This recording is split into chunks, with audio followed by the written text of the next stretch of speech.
She tried to change her life, but the moment she stepped into that luxury store, the clerks sized her up and dismissed her with a single glance. How much is this?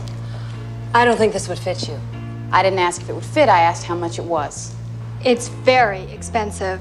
I don't think we have anything for you. You're obviously in the wrong place. No yelling, no drama. She just turned around and walked out quietly. Her name was Vivian, a streetwalker by trade. She spent her nights waiting for clients on Hollywood Boulevard. That evening, a silver Lotus rolled up to the curb. Behind the wheel was Edward Lewis, a wealthy businessman, lost in more ways than one. She offered directions, he offered a ride, and what began as a random encounter turned into something neither of them expected. Out of curiosity, and maybe a bit of loneliness, Edward invited her to his hotel. Vivian assumed it was business, as usual. But to her surprise, he didn't want anything more than conversation. When she teasingly perched on his desk and joked about her professional tools, he simply handed her a glass of champagne and started talking. They sat on the couch, trading stories about movies and life. She laughed freely. He listened as if hearing someone real for the first time. Later that night, she wiped off her heavy makeup, curled up on the carpet, and laughed in an old comedy flick like a kid seeing magic for the first time. Edward stood nearby, watching her in that unguarded moment, realizing this woman, whom society ignored, carried a kind of warmth and freedom he'd never known. That night, nothing physical happened. Yet somehow, it felt more intimate than anything money could buy. The next morning, Edward ordered breakfast. Not knowing what she liked, he ordered everything on the menu. It was a small gesture, but to Vivian, it meant everything. No one had ever done that for her before. Something between them shifted, quietly but unmistakably. After breakfast, Edward didn't want her to leave. He had a week of business dinners ahead and needed someone by his side. He offered her $3,000 to stay with him for the week. For Vivian, it was a world she'd never dared imagine. But when she walked into a high-end boutique wearing her street clothes, the saleswomen sneered and refused to serve her. Humiliated, she left in silence. In the hotel lobby, the manager stopped her, not to scold but to help. He called a friend at another store, arranged for her to get what she needed, and even taught her a bit of table etiquette. For the first time, Vivian felt what it was like to be treated with respect. Hours later, she appeared at the gala in a sleek black gown. Every head turned. The same woman who'd been mocked for her clothes now glowed with confidence and grace. Even Edward couldn't take his eyes off her. The girl from the street had transformed, not because of money or status, but because someone finally saw her as more than what she seemed. From that moment on, she wasn't just a pretty woman.